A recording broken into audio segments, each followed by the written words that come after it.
Is this team, are they ready for this big moment? It's because this is the most depth that Brad Holmes, the general manager, and Dan Campbell have had. Can you even imagine if they pull that one out and it is 21-20 Lions? However, the Detroit Lions do have a fighting chance because of Chris Jones holding out. What is a better test for a remade secondary than facing Patrick Mahomes? What's going on, everybody? We're a short 6 days away from the Kansas City Chiefs against the Detroit Lions. I've changed my mind. The Detroit Lions are going to beat the Kansas City Chiefs. I couldn't rest on it any longer. I was very close to having them beat the Kansas City Chiefs in the first game in my video, which is right here. So I wanted to do a detailed breakdown of who's going to be an X factor, what can we expect. Let's go back and look at 2022. Where were the strengths? Where were the weaknesses at? How is this one going to shake out? Because I fully believe that we have the potential and the skill to go into Arrowhead and beat the Kansas City Chiefs, but can we put it all together? Can we ruin that celebration, that ceremony of them, presenting the rings and the Super Bowl again? Can we go in there and be a spoiler? Can the Detroit Lions go in and on the national stage, the biggest game until the wild card weekend or even the Super Bowl, that opening night, can we go in there and make a statement?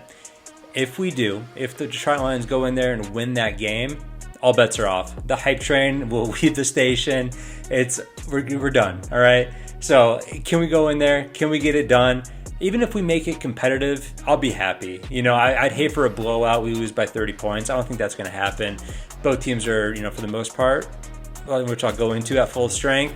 So let's get into it. Starting off with the Detroit Lions, overall, we're not half bad. We had that one game against the Chicago Bears in Week 17 where we really peaked. And then after that, we had the Jacksonville Jaguars, which is a great game. It's kind of surprising that it was only an 82 overall. And then after that, we start dipping into the 70s pretty consistently. And then we drop all the way down to the beginning of the season with the Minnesota Vikings, the Philadelphia Eagles, the Carolina Panthers, all of those games losses in the low 50s. So pretty poor performances by our squad and by our team. However, as we know, we had that huge turnaround in the second half. And as we can tell from this, a lot of those games are in the second half of the season. We see Green Bay Packers twice, which we swept them. Minnesota Vikings game where we, kind of dominated the entire game, I felt like. The Washington Commanders game where we had a good lead the entire time. New York Giants where we won. So a lot of those games that were in the second half of the season really show up here on this bar graph. What's really kind of cool is if we look all the way over on the right side, the special teams crushed it. The Detroit Lions were actually ranked one of the top special teams in the 2022 season. So that's something that's really cool. I feel like we were at the best. We're almost the best at something. Wasn't winning games, but I think that we can really be proud of that. And defensively, it's a shitbag. Plain and simple. We were terrible on defense last year. I don't think that's any secret. And that's contributed to a lot of the lack of talent that we had on that side of the ball. Thankfully, we were able to turn that around in the second half of the season, but those games really show up in the first half. If we look at, what's going towards the bottom in terms of overall scores, we see a lot of poor performances. I mean, we're ranked 28th overall in tackling against Chicago Bears. That's terrible. That's a trash score. Even our third game of the season against the Minnesota Vikings, we only had overall at 39.0. Not great scores. I know they're skewed. I know PFF has its own grading scale, but it's not anything to be really proud of. And we started seeing that defense in that top half of this section start turning it around, and that's when the wins started coming in. So now that we've added talent on defense, we have new pieces, new faces, a lot of people to get excited about. Hutch is in his second year. James Houston is in his second year. Josh Pascal should be getting a lot of playing time. We have Jack Campbell now. Derek Barnes is set to have a breakout year. Rodriguez in his second year as well. So we're still young. We're putting it all together, but there's a lot of pieces on the defensive side of the ball to get excited about, to where this, first, the top half of this graph might actually be more indicative of what we can expect throughout the entire 2023 season. And if they turn in that corner, this defense, expect a lot more wins. Expect us to go to Kansas City, be a fit, have a couple stops against Patrick Mahomes that are going to be the pivotal difference in this game. If we can take the ball away, if we can get stops on third down against that potent Kansas City offense, ties are going to be in our favor. If we have a performance like we did in the first half of the year on defense, we're done for. They're going to go up and down the field on us like the Seattle Seahawks did last year, where I don't think they punted once. So it really hinges on the defense. Can they replicate what they did last year, or is that just a fluke performance? If I'm a betting man, I'm putting it on that it was real, and then that defense shows up, and maybe even a little bit better this year the entire time. I don't think we're going to have that roller coaster. We might bring the tide up a little bit more to where all ships rise, and that defense is going to be playing at a higher level. Quote me now, and you take this to the bank, give me crap for it down in the comments below, that's fine. If this defense performs at a top 15 or better, the Lions win the division, the Lions are in the playoffs. Plain and simple, full stop. If they aren't, we're going to kind of see what we had last year, where we're going to be fighting for games late into the year. That division might not be ours. So it hinges on that defense. Can they show up? Can they perform? And if they do, it's time to get excited. What really shows up on the Kansas City chart is how consistent they are. They don't have that peak game where they're in the 90s like the Lions did. However, their top 4 games are all in the 80s. So that really shows about how effective this team is and how it can perform at a high level. And even after that, they have a lot of games that are in the high 70s as well. The worst game was a 62.4 against the Colts, which was a loss. Even that's a lot better than what the Lions did. So this team is very consistent. They may not peak like the Lions do. However, they're very consistent. You know what you're going to get out of them week to week, and that what makes them such a tough matchup.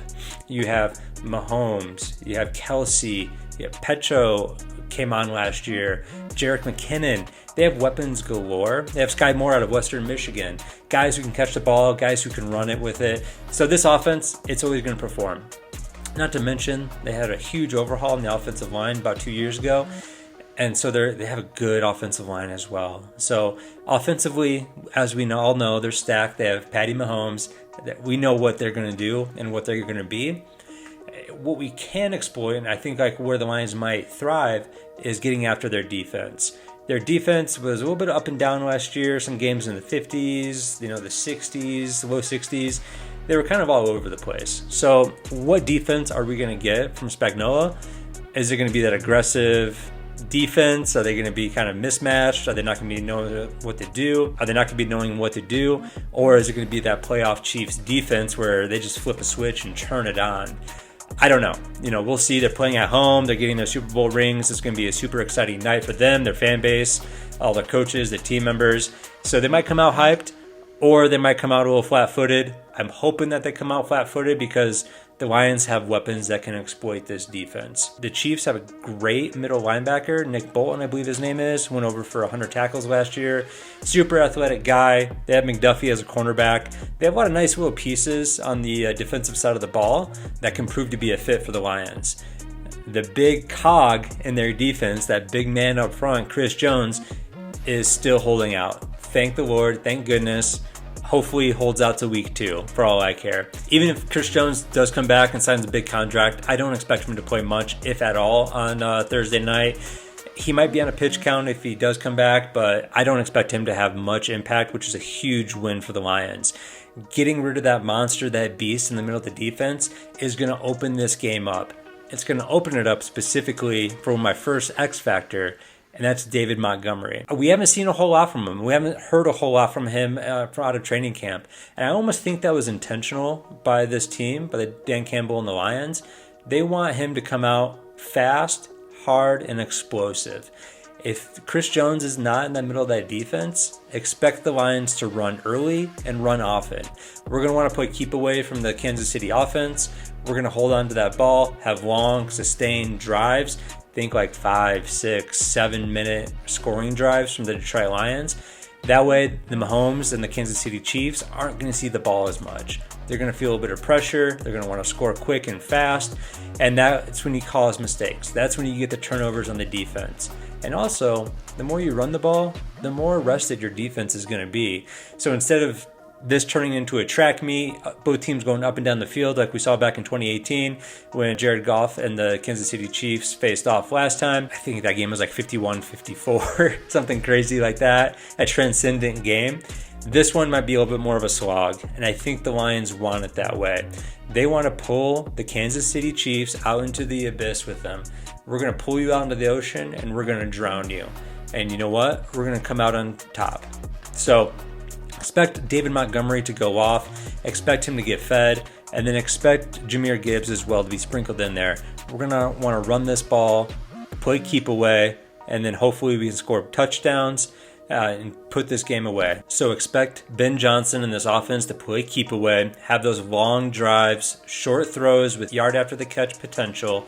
That way we can come out on top, dominate time of possession, play keep away. Hopefully we're the last ones with the ball at the end of the game, and we can seal this one and come out of Arrowhead with the dub. The more I think about this game coming up, the more I feel that the Lions can go into Arrowhead and get the win. They thrived when they had their opportunities last year on primetime and in front of a national audience. We think about the Buffalo Bills game on Thanksgiving. We took them down to the wire. We lost on a last-second field goal at home on Thanksgiving. The Bills were a super talented team. If you stack head-to-head, we had no business being with them at the end of the game, but our team was fired up. They came to play, and again, we pulled them out to the abyss with us. We go into Lambeau, Week 18, last game of the season. The national audience is watching you. You have nothing to play for. There's nothing after this game for you. The playoffs have been taken away. We go in there, and we beat the frickin' Packers. So when the lights are on, Dan Campbell gets his team to play. I don't care if you're going to Arrowhead. I don't care if you're playing on the Moon. It doesn't matter. We'll go and play anywhere. That's why I believe that this team will win against the Kansas City Chiefs. It might be gritty. It might be dirty. People might be hoping for an offensive shootout. I don't think it's going to play out that way. I think it's going to be a little bit rougher. Shaking off the rust a little bit. It's week 1. That holds true for both sides. So let's go in there, score 28, 27 points, come out with the win, and then everything will be all right. The hype train will have left the station. I'll make super hype videos. I'll be super pumped. I'm sure all of you will be as well. So my final score prediction, Lions 28, Kansas City 24. We get the win. Go into Arrowhead, do what is not expected of us, do the impossible, and we are the victors of week 1.